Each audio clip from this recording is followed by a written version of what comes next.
Art ಬಂದು Ullas ಹೈದೋರ್, production manager ಬಂದು ಮಂಜು ಮಂಡ್ಯ.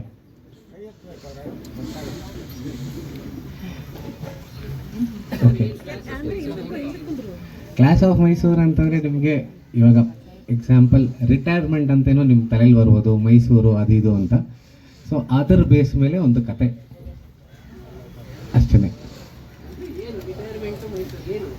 ಅದೇ ಸರ್, ಕಂಟೆಂಟು ಸಿನಿಮಾ ಆದಮೇಲೆ ಗೊತ್ತಾಗುತ್ತೆ, ಅಲ್ಲಿವರೆಗೂ ಸೀಕ್ರೆಟಿವ್ ಆಗಿ ಇಟ್ಟಿದ್ದೀವಿ, ಸರಿನಾ? ಇವಾಗ ನೀವು ಯಾರು ಕೇಳದೇ ಇರೋ ನಾನೇ ಹೇಳ್ತಾ ಇದ್ದೀನಿ. ಇಲ್ಲಿ ಏನಕ್ಕೆ ಆನೆಗಳನ್ನ ಇಟ್ಟಿದ್ದೀವಿ, ಚಾಮುಂಡಿ ತಾಯಿನ ಇಲ್ಲಿ 5 ಜನ ಮಾವತಂದಿರಿದ್ದಾರೆ. ಸೊ ಆನೆಗಳನ್ನ ಇಲ್ಲಿ 5 ಜನ ಘಟಾನುಘಟಿಗಳು ಆ್ಯಕ್ಟರ್ಸ್ ಯಾರ್ಯಾರಿದ್ದಾರೆ ಅವ್ರು 5 ಜನ, ಸರಿನಾ?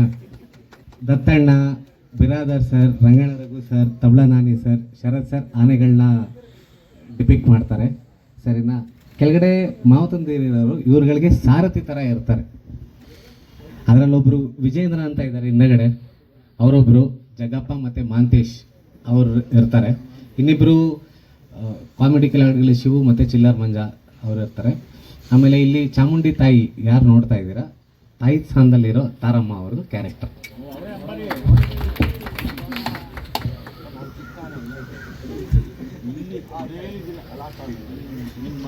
ಸೊ ಇದು ಸರ್.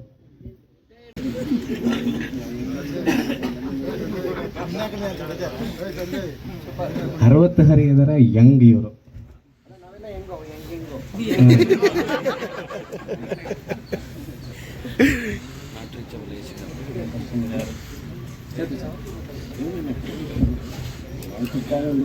ಎಲ್ರಿಗೂ ನಮಸ್ಕಾರ.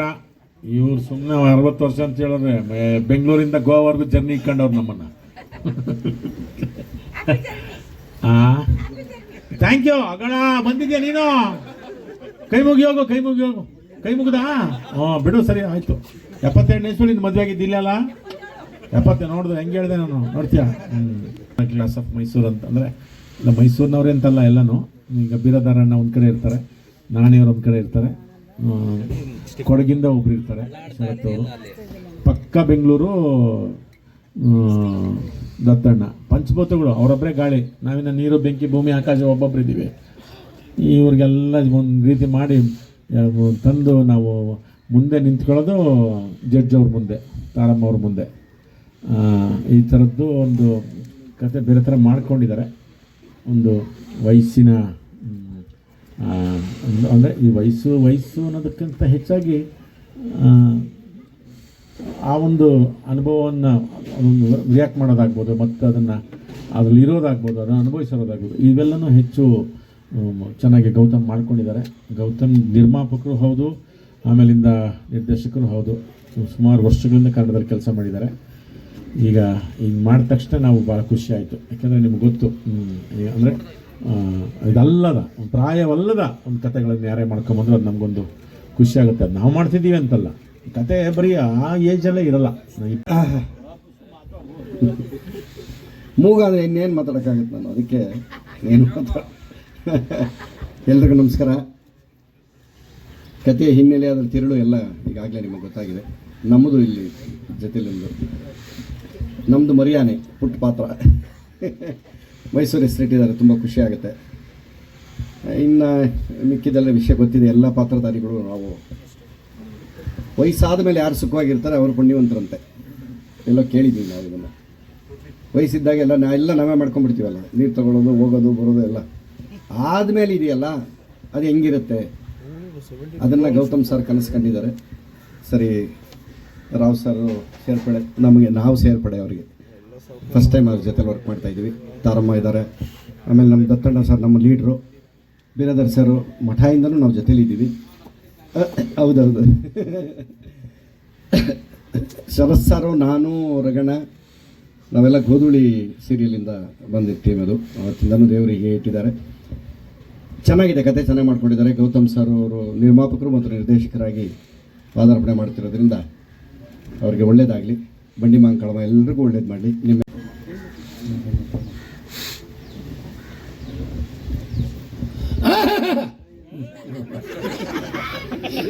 ಎಲ್ರಿಗೂ ನಮಸ್ಕಾರ. ಕ್ಲಾಸ್ ಆಫ್ ಮೈಸೂರು ಕತೆ ಹೊಸತನ ಇದೆ. ಕತೆ ತಕ್ಕಂತೆ ಕಲಾವಿದರು ಆಯ್ಕೆ ಮಾಡಿದ್ದಾರೆ.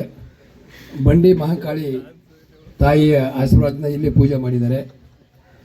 ನಿರ್ದೇಶಕರಿಗೆ ಮತ್ತು ನಿರ್ಮಾಪಕರು ಅವರೇ. ಎಲ್ರಿಗೂ ಒಳ್ಳೆಯದಾಗಲಿ, ಕ್ಲಾಸ್ ಆಫ್ ಮೈಸೂರಿಗೂ ಒಳ್ಳೆಯದಾಗಲಿ ಅಂತೇಳಿ ನಾನು ಭಗವಂತನಲ್ಲಿ ಪ್ರಾರ್ಥನೆ ಮಾಡ್ತೀನಿ. ಜೈ ಹಿಂದ್, ಜೈ ಕರ್ನಾಟಕ. ಎಲ್ರಿಗೂ ನಮಸ್ಕಾರ. ಕ್ಲಾಸ್ ಆಫ್ ಮೈಸೂರು ಭಾಳ ಕ್ಲಾಸಿಕ್ ಆಗಿರುವಂಥ ಒಂದು ಹಿನ್ನೆಲೆ ಇರುವಂಥ ಒಂದು ಕಥೆ ಮಾಡ್ಕೊಂಡಿದ್ದಾರೆ. ಆಮೇಲೆ ಕ್ಲಾಸ್ ಆ್ಯಕ್ಟರ್ಸ್ಗಳ ಒಂದು ಸಮಾಗಮ. ನಮ್ಮ ಬಗ್ಗೆ ನಾವೇ ಹೇಳ್ಕೋಬಾರ್ದು, ಬಟ್ ನನಗೆ ಖುಷಿ ಏನಪ್ಪ ಅಂತಂದರೆ ನಾವೆಲ್ಲ ಸೇರಿ ಬಹಳ ದಿವಸ ಆಗಿತ್ತು. ತಾರಮ್ಮ ಅವರು, ರಘುಜಿ, ನಾಣಿ ಸರು, ಬಿರಾದರ್ ಸರು, ದತ್ತಣ್ಣ ಅವರು. ಸೊ ಎಲ್ಲದಕ್ಕಿಂತ ಹೆಚ್ಚಾಗಿ ನಾವೆಲ್ಲರೂ ಮತ್ತೆ ಸೇರಿ ಒಂದು ಸಿನಿಮಾಗೆ ಕೆಲಸ ಮಾಡ್ತೀವಿ ಅನ್ನೋದು ಭಾಳ ಖುಷಿ ಕೊಡ್ತಾ ಇರುವಂಥ ಒಂದು ವಿಚಾರ. ಭಾಳ ಒಳ್ಳೆ ಪಾತ್ರವನ್ನು ನಮ್ಮ ಗೌತಮ್ ಬಸವರಾಜ್ ಅವರು ಕೊಟ್ಟಿದ್ದಾರೆ. ನಾನಂತೂ ಇದುವರೆಗೂ ಆ ಪಾತ್ರ ಮಾಡಿಲ್ಲ, ಅಷ್ಟು ಮಟ್ಟಿಗಂತೂ ನಿಮ್ಮ ಮುಂದೆ ಹೇಳ್ಕೊಳ್ಳೋಕ್ಕೆ ನನಗೆ ಖುಷಿ ಆಗುತ್ತೆ. ಸೊ ಎಲ್ರಿಗೂ ಒಳ್ಳೆಯದಾಗಲಿ. ನಿಮ್ಮ ಪ್ರೀತಿ, ಪ್ರೋತ್ಸಾಹ, ಪ್ರಚಾರ ಬಸವರಾಜ್ ಮೇಲೆ, ಈ ಚಿತ್ರದ ಮೇಲೆ, ನಮ್ಮ ಮೇಲೆ. ಮಹಾಬಡ್ಡಿ ಕಾಳಿ ತಾಯಿಯ ಪಾದಾರವಿಂದಗಳಿಗೆ ಶ್ರೇಷ್ಠಾಷ್ಟಾಂಗ ಮಾಡ್ತಾ ನಮ್ಮ ಇಡೀ ಟೀಮ್, ಗೌತಮ್ ಈ ಚಿತ್ರದ ನಿರ್ಮಾಪಕರು ಮತ್ತು ನಿರ್ದೇಶಕರು ತುಂಬ ಚೆನ್ನಾಗಿ ಕಥೆ ಮಾಡಿಕೊಂಡಿದ್ದಾರೆ. ಎಲ್ರಿಗೂ ಸಂದೇಹ ಇರೋ ಥರ ಇದು ಯಂಗ್ಸ್ಟರ್ ಸಿನಿಮಾನ, ಓಲ್ಡ್ ಸಿನಿಮಾನ, ರಿಟೈರ್ಡ್ ಸಿನಿಮಾನ, ಅದು ಯಾವುದೂ ಅಲ್ಲ. ಎಲ್ಲವೂ ಬಹಳ ಮುಖ್ಯವಾದ ಪಾತ್ರಗಳು. ಒಂದೊಂದು ಪಾತ್ರಕ್ಕೂ ಅದರ ಹಿಂದಿನ ಕಥೆ ಇದೆ, ಒಂದೊಂದು ಪಾತ್ರಕ್ಕೂ ಅದರದೇ ಆದಂಥ ಗಾತ್ರ ಇದೆ, ಒಂದೊಂದು ಪಾತ್ರಕ್ಕೂ ಅದೇ ಅಂತ ಡೈಮೆನ್ಷನ್ ಮಾಡಿದ್ದಾರೆ. ಗೌತಮ್ಗೆ ಈ ಥರದ ಒಂದು ಸಬ್ಜೆಕ್ಟ್ ಹೆಂಗೆ ಅವ್ರಿಗೆ ಬಂತು ತಲೆಗೆ ಅನ್ನೋದೇ ನಮಗೆ ಭಾಳ ಆಶ್ಚರ್ಯ. ಒಂದು ಸತಿ ಕಥೆ ಹೇಳಿದಾಗ ಇದನ್ನು ಹೆಂಗೆ ನೆನೆಸ್ಕೊಂಡ್ರಿ, ಇದನ್ನು ಹೆಂಗೆ ಇದು ಮಾಡಿದ್ರಿ ಅಂತ ಹೇಳಿ. ಯಾಕಂದರೆ ಒಬ್ಬ ನಿರ್ದೇಶಕ ಮತ್ತು ನಿರ್ಮಾಪಕನಾಗೂ ನಿರ್ದೇಶಕನಾಗೂ ಯಾರಾದ್ರು ಒಂದು ಸಿನಿಮಾ ಮಾಡಬೇಕು ಅಂತಂದರೆ ನಮ್ಮದೊಂದು ಫಾರ್ಮುಲಾ ಥರದ ಒಂದು ಇರುತ್ತವೆ. ಒಂದಷ್ಟು ಲವ್ ಸಾಂಗು, ಅದೊಂದು ಇನ್ನೊಂದು ರೊಮ್ಯಾಂಟಿಕ್ ಸಾಂಗು, ಇನ್ನೇನೋ ಸಾಂಗು, ಇನ್ನೇನು ಅದು ಇದು ಫೈಟು, ಇಂಥವೆಲ್ಲ ಇರೋದ್ರ ಜೊತೆಗೆ ಈ ಥರದ ಒಂದು ವಿಶಿಷ್ಟವಾದ ಸಬ್ಜೆಕ್ಟ್ನ ಆರಿಸೋದಿದೆಯಲ್ಲ, ಅದು ದೊಡ್ಡ ಚಾಲೆಂಜ್ ಯಾವುದೇ ಒಬ್ಬ ನಿರ್ದೇಶಕನಿಗೆ. ಅದರಲ್ಲೂ ಇಂತಹ ಮಹಾನ್ ಕಲಾವಿದರನ್ನು ಕೂರಿಸೋದಿದೆಯಲ್ಲ, ಅದೊಂದು ಇನ್ನೊಂದು ಚಾಲೆಂಜ್. ಯಾಕಂದರೆ ಎಲ್ಲರೂ ಕೂಡ ಬ್ಯುಸಿ ಆರ್ಟಿಸ್ಟ್ಗಳು, ಎಲ್ಲರೂ ಕೂಡ ಅವರವರ ಕ್ಷೇತ್ರದಲ್ಲಿ ಅವರು ನಿಜವಾಗ್ಲೂ ದೊಡ್ಡ ಸಾಧನೆಗಳನ್ನು ಮಾಡಿ ಬಂದಂಥವ್ರು. ದತ್ತಣ್ಣವರಾಗಲಿ, ನಮ್ಮ ಇವರು, ನಮ್ಗೆ ಯಾವಾಗಲೂ ಇವನು ಜ್ಞಾಪಕ ಬರೋದು, ನಮ್ಮ ಟಗರು ಪಲ್ಯದಲ್ಲಿ ದಿನಕ್ಕೆ ನಾವು 350 ಮೆಟ್ಲು ಇಳ್ತಾ ಇದ್ವಿ, 350 ಮೆಟ್ಲು ಹತ್ತುತ್ತಾ ಇದ್ವಿ. ನನಗೆ ಗೊತ್ತಿರಲಿಲ್ಲ, ಪರ್ಮಿಷನ್ ಕೊಡಿಸಿದ್ದು ನಾನೇ ಆಗ್ಬಿಟ್ಟಿದ್ನಲ್ಲ ಅವಾಗ. ಸೊ ಅದು ಆಮೇಲೆ ಗೊತ್ತಾಯಿತು, ಇವನು ಒಬ್ಬನೇ ಕಣಪ್ಪ ಅಷ್ಟು ಬೇಗ ಓಡೋಗ್ತಾ ಇದ್ದವನು. ನೀವು ಅಂದಿಲ್ಲಪ್ಪ ರಿಟೈರ್ಡ್, ನಾವು ಯಾರು ಹತ್ತಕ್ಕೆ ಇಳಿಯೋಕ್ಕಾಗ್ತಿರ್ಲಿಲ್ಲ, ಯಾರೆಲ್ಲ ನೀನು ಹತ್ತಕ್ಕಾಗ್ತಿರ್ಲಿಲ್ಲ. ಅವರು ಓಡಿ ಒಂದು 2 ನಿಮಿಷದಲ್ಲಿ ಓಡೋಗ್ಬಿಡೋರು ನಮ್ಮ ಬೀರಾದರವರು. ಆಮೇಲೆ ಶರತ, ರಘು ಬಗ್ಗೆ ಏನು ಹೇಳಿ, ಅವನು ನನಗೆ ದೊಡ್ಡಪ್ಪ, ಅಣ್ಣ ಎಲ್ಲನೂ ಅವನು. ಇವನು ತಬಲಾ ಅಲ್ಲ, ಇವನು ಗೊತ್ತಲ್ಲ ನಾನು.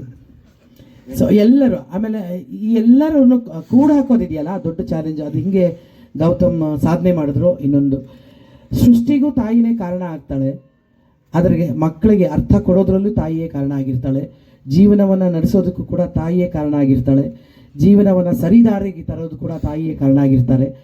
ಕೆಲವು ಸತಿ ತಪ್ಪು ದಾರಿ ತರೋಕ್ಕೂ ಕೂಡ ಹೆಣ್ಮಕ್ಳು ಸ್ವಲ್ಪ ಕಾರಣ ಆಗಿರ್ತಾರೆ. ಆದರೆ ಮತ್ತೆ ತರೋದು ತಾಯಿ ಅಂತಂದಾಗ ಒಂದು ಇಡೀ ಚಿತ್ರವನ್ನು ಸಂಪೂರ್ಣವಾಗಿ ಬಂದು ಒಂದು ತಾಯಿಯ ಮಡಲಲ್ಲಿ ಅರ್ಪಿಸೋದಿದೆಯಲ್ಲ, ಅದು ನಿಜವಾಗ್ಲೂ ಎಂಥ ಒಳ್ಳೆಯ ಥಾಟ್. ಅದು ತುಂಬ ಥ್ಯಾಂಕ್ಸ್ ಗೌತಮ್, ನನ್ನನ್ನು ಆರಿಸಿದ್ದಕ್ಕಾಗಿ ಈ ಪಾತ್ರಕ್ಕೆ, ಮತ್ತು ಇಷ್ಟು ಜನರ ಮಹಿಳೆಯರ ಜೊತೆ ಪಾತ್ರ ಮಾಡಿದ್ದಕ್ಕಾಗಿ. ರಾವ್ ಎದ್ದೇಳು ಒಂಚೂರು, ನಮ್ಮ ಕ್ಯಾಮ್ರಾಮನ್, ಈಗ ಇದರಲ್ಲಿ ಟಗರು ಪಲ್ಯದಲ್ಲಿ ಕೂಡ ಬಹಳ ಕಷ್ಟಪಟ್ಟು ಕೆಲಸ ಮಾಡಿದವನು, ಮತ್ತು ನಾವೆಲ್ಲ ಇಷ್ಟಪಟ್ಟು ಅವನ ಜೊತೆ ಕೆಲಸ ಮಾಡ್ತೀವಿ. ತುಂಬ ಟ್ಯಾಲೆಂಟೆಡ್ ಹುಡುಗ. ಅವ್ರ ಜೊತೆ ಮತ್ತು ಹಲವಾರು ಜನರು, ಇನ್ನು ಜಗ್ಗಪ್ಪ, ಇವರು ತುಂಬ ಕಾಮಿಡಿ ಆರ್ಟಿಸ್ಟ್ಗಳು ಇದರಲ್ಲಿದ್ದಾರೆ, ಒಳ್ಳೊಳ್ಳೆ ಪಾತ್ರಗಳಿದೆ. ಮೈಸೂರನ್ನು ಒಂದು ಸಾಂಕೇತಿಕವಾಗಿ ತಗೊಂಡು, ಅಂದರೆ ಮೊದಲೆಲ್ಲ ನಮ್ಮ ರಾಜ್ಯವನ್ನು ಏನಂತಿದ್ರು, ಮೈಸೂರು ರಾಜ್ಯ ಅಂತಲೇ ಅಂತ ಇದ್ರು. ಅದಾದಮೇಲೆ ರಾಜಧಾನಿ ಬೆಂಗಳೂರು ಆಯಿತು, ಆಮೇಲೆ ಕರ್ನಾಟಕ ಆಯಿತು, ಅದೆಲ್ಲ ನಿಮ್ಗೆ ಗೊತ್ತೇ ಇದೆ ಹಿಸ್ಟ್ರಿ. ಒಂದು ಮೈಸೂರನ್ನೇ ಟೈಟ್ಲಾಗಿ ಇಟ್ಕೊಂಡು ಮಾಡೋದಿದೆಯಲ್ಲ, ಅದು ಅತ್ಯಂತ ಜವಾಬ್ದಾರಿಯಾದ ಒಂದು ಕೆಲಸ. ಅಂತಹ ಒಂದು ಟೈಟಲ್ನ ಇಟ್ಕೊಂಡು ಈ ಸಿನಿಮಾನ ಪ್ರಾರಂಭ ಮಾಡಿದ್ದಾರೆ. ಆಗಲೇ ರಘು ಬಹಳ ಚೆನ್ನಾಗಿ ಹೇಳ್ದ, ಈಗಿನ ಸಿನಿಮಾಗಳ ಪರಿಸ್ಥಿತಿ ಏನು ಅಂತಂತಂದರೆ, ಎಷ್ಟು ಕಷ್ಟಪಟ್ಟು ನಿರ್ಮಾಪಕರು ದುಡ್ಡು ತಂದು ನಮಗೆಲ್ಲ ಕಲಾವಿದರನ್ನು, ತಂತ್ರಜ್ಞರನ್ನು ಸಾಕಿ ಸಲಹಿ ಅದನ್ನು ರಿಲೀಸ್ ಮಾಡಿ ಥಿಯೇಟ್ರಲ್ಲಿ ತಂದು ಹೆಂಗಾಗೋಗಿದೆ ಅಂದರೆ ಜನರನ್ನು ತರಬೇಕಾಗೋ ಪರಿಸ್ಥಿತಿ ಬಂದ್ಬಿಟ್ಟಿದೆ. ಇಷ್ಟೇ ಒಳ್ಳೆ ಸಿನಿಮಾಗಳಾದರೂ ಭವಿಷ್ಯ ಇಲ್ವೇನೋ ಅನ್ನೋ ಥರ ಆಗೋಗಿದೆ. ಈ ಪರಿಸ್ಥಿತಿ ಎಲ್ಲಿಂದ ಮೂಲ ಸ್ಟಾರ್ಟ್ ಆಯಿತು ಅಲ್ಲಿ ಎಚ್ಚರಗೊಳ್ಳಿಲ್ಲ ನಾವು. ಈಗ ಸಾಂಸ್ಕೃತಿಕ ಲೋಕದಲ್ಲಿ ಬಂದಿದೆ. ಅದು ಸಾಂಸ್ಕೃತಿಕ ಲೋಕದಲ್ಲಿ ಸಿನಿಮಾವೂ ಒಂದು ಭಾಗ, ಅದರಲ್ಲೂ ಮುಖ್ಯ ಭಾಗ. ಸಿನಿಮಾದಲ್ಲಿ ಒಂದೇ ಕ್ಷೇತ್ರದಲ್ಲಿ ನಮಗೆ ಹಾಡು, ಕಲೆ, ಸಂಗೀತ, ನೃತ್ಯ ಎಲ್ಲವನ್ನು ಸಮಗ್ರವಾದ ಕಲೆ ಯಾವುದಾದ್ರೂ ಒಂದಿದ್ದರೆ, ಅಥವಾ ವಿದ್ಯೆಯೂ ಬಲ್ಲದವನು ಅರ್ಥ ಮಾಡಿಕೊಳ್ಳುವಂಥ ಒಂದು ಕಲೆ ಏನಾದರೂ ಇದ್ದರೆ ಅದು ಸಿನಿಮಾ. ಆ ಸಿನಿಮಾ ಸಂಸ್ಕೃತಿಯನ್ನು ಎಲ್ಲಾದರೂ ಒಂದು ಪ್ರದೇಶವನ್ನು ಹಾಳು ಮಾಡಬೇಕು ಅಂದರೆ ಅಲ್ಲಿನ ಸಂಸ್ಕೃತಿಯನ್ನು ಹಾಳು ಮಾಡಿ ಅಂತಾರೆ. ಆ ಮಟ್ಟಕ್ಕೆ ನಾವು ಬಂದು ತಲುಪಿದ್ದೀವಿ. ಇದು ಬಹಳ ಎಚ್ಚರಿಕೆಯ ಗಂಟೆ.